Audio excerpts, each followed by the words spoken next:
एक खूबसूरत छुट्टी एक भयानक सपने में कैसे बदल सकती है। आज हम एक ऐसी ही कहानी की तह तक जाएंगे। मनाली की एक सड़क पर हुई एक ऐसी घटना जिसने कुछ दोस्तों की जिंदगी को हमेशा हमेशा के लिए बदल कर रख दिया। तो चलिए उस रात के अंधेरे में उतरते हैं। यही लोरी अब मेरा सबसे डरावना ख्वाब है। सोचिए, जो धुन कभी माँ की गोद की याद दिलाती होगी, वो अब किसी के लिए सबसे बड़े डर की वजह बन चुकी है। और बस इन्हीं शब्दों से शुरू होती है साहिल की कहानी। और यहीं से हमें उस खौफ का अंदाजा हो जाता है जिसका सामना वो लोग करने वाले थे। देखिए, ये कोई मौज मस्ती वाला ट्रिप नहीं था। ये एक मिशन था। अपने दोस्त समय को उसके भाई को खोने के गहरे सदमे से बाहर निकालने का मिशन।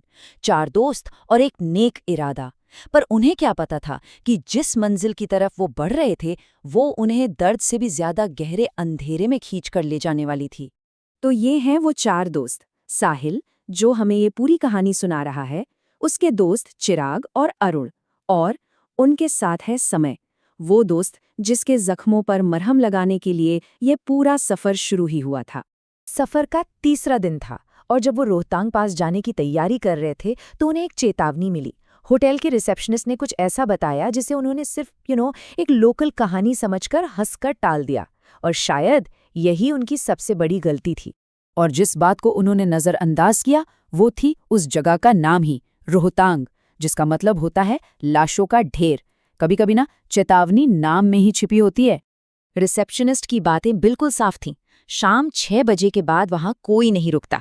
कहते हैं एक मायावी साया घूमता है और जो गलती से रात में रुक गया उसकी सुबह सिर्फ लाश ही मिलती है। लेकिन नौजवान खून, उन्होंने इसे सिर्फ एक कहानी माना। उन्हें क्या पता था कि वो खुद उस कहानी का हिस्सा बनने जा रहे थे। और फिर रात ने अपना असली रंग दिखाना शुरू कर दिया। रोहतांग से लौटते वक्त इतना घना कोहरा छाया कि सड़क दिखनी ही बंद हो गई। और बहुत जल्द उन्हें एहसास हुआ कि वो सिर्फ कोहरे में नहीं बल्कि समय के एक अजीब चक्रव्यूह में फंस गए हैं। जरा सोचकर देखिए, रात के 9:15 हुए हैं। 1 मील का पत्थर दिखता है, मनाली 28 किलोमीटर।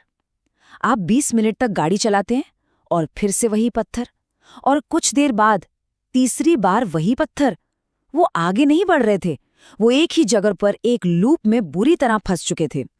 और यहाँ आकर कहानी और भी ज्यादा अजीब हो जाती है। उस पत्थर पर किसी एक को नहीं बल्कि हर दोस्त को कुछ अलग ही दिखाई दिया। साहिल को एक आदमी दिखा, चिराग को एक खिलौने वाली बच्ची, और अरुण जो गाड़ी चला रहा था उसे एक काला घोड़ा दिखा। ये कोई मामूली आत्मा नहीं थी, ये कुछ ऐसा था जो उनके दिमाग को पढ़ सकता था, उनके डर के साथ खेल सकता था।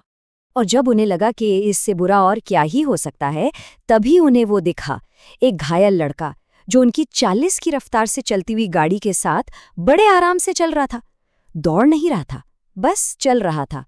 और सबसे ज्यादा डरावनी बात, समय ने उसे देखकर मदद करने के लिए खिड़की खोलनी चाहिए। वो साया अब उन्हें अपनी तरफ खींच रहा था। उन्हें लगा कि होटल पहुंचकर सब कुछ ठीक हो जाएगा। वो उस सड़क के चक्रव्यूह से तो बाहर आ गए, लेकिन वो ये नहीं जानते थे कि असली खौफ तो अब उनके कमरे के अंदर शुरू होने वाला था। रात के 3:30 बजे का वक्त। साहिल की नींद एक धीमी सी लोरी की आवाज से टूटती है, और जो मंजर वो अपनी आंखों के सामने देखता है वो उसकी आत्मा तक को कंपा देता है। शीशे में जो दिख रहा था वो उनका दोस्त समय नहीं था, वो वही बच्चों वाली लोरी गा रहा था।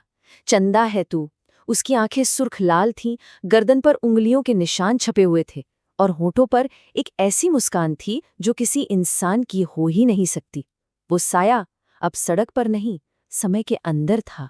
और फिर एक बच्चे की बिल्कुल मासूम सी आवाज में उसने वो सवाल पूछा जिसने सबकी रूह कंपा दी, और वो बेहोश होकर गिर पड़ा। सवाल तो बहुत मासूम था, पर आवाज उस साये की थी। सुबह होते ही वो लोग मदद के लिए भागे। झाड़ फूक हुई और वो चीज समय के शरीर से निकल भी गई। लेकिन शरीर के जख्म तो घर जाते हैं, पर दिमाग पर लगे जख्म वो हमेशा के लिए रह जाते हैं। एक स्थानीय पंडित ने देखते ही बता दिया कि कोई बुरी आत्मा है जो समय के किसी अपने का रूप धरकर उसे काबू में कर चुकी है। पूजा और झाड़ फूक के बाद समय ने एक अजीब काला गाढ़ा लिक्विड उल्टी में निकाला, और वो साया उसके शरीर से निकल गया। और शायद यही इस कहानी का सबसे दुखद हिस्सा है। समय तो बिल्कुल ठीक हो गया, उससे उस रात का कुछ भी याद नहीं। पर उसके दोस्त, वो उस रात से कभी बाहर ही नहीं आ पाए। एक तो बच गया, पर बाकी 3 हमेशा के लिए उस खौफ में कैद हो गए।